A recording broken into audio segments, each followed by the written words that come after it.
Rescue, yes, and getting something in return, which is something they have been eyeing in any case. So, Zomato is in talks, initial talks that is, with Paytm to buy out their ticketing business. Of course, the modalities are not out because both the companies have said that the discussions are at very initial stage. No binding document has been signed, but the valuation is something that the street would want to know for this one. But overall, if you look at the deal, the brokerages are more or less positive. Of course, a lot will depend in terms of at what price they buy it. But nonetheless, JP Morgan, for instance, maintains a overweight stance on Zomato with a target price of 208.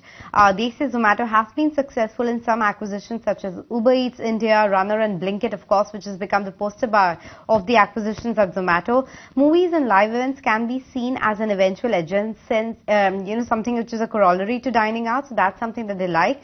But however, they say Zomato's right to win here is not as obvious as was in case of other acquisitions. So this is something to watch out for. Paytm does have a meaningful share in movies and events business, and its own decision to move out is, of course, to prune out the non-core assets. Axis Capital also says that they're sanguine on the deal in case it fructifies.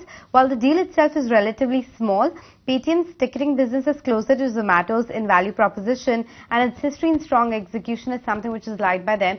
None of the brokerages have added anything in terms of EPS yet because, of course, the modalities are not out and it's very initial stage. But nonetheless, an interesting deal brewing here. See, Zomato moving out of the core.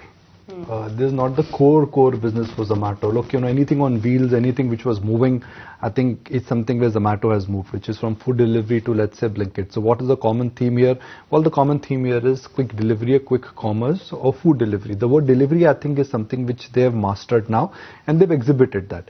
Are they moving away from the core, or is this an extension of the word Zomato or the Zomato brand? Because are they looking at diversifying into more areas where if you're booking, let's say, a ticket, you will have the same crowd who could be buying food and then maybe quick commerce? I don't know.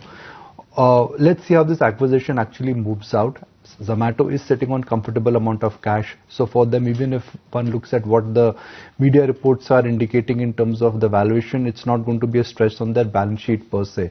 But Zomato moving out of non-core is something which really needs to be examined, because up until now, they've really mastered this entire quick commerce and food delivery while moving to something which is unrelated as of now.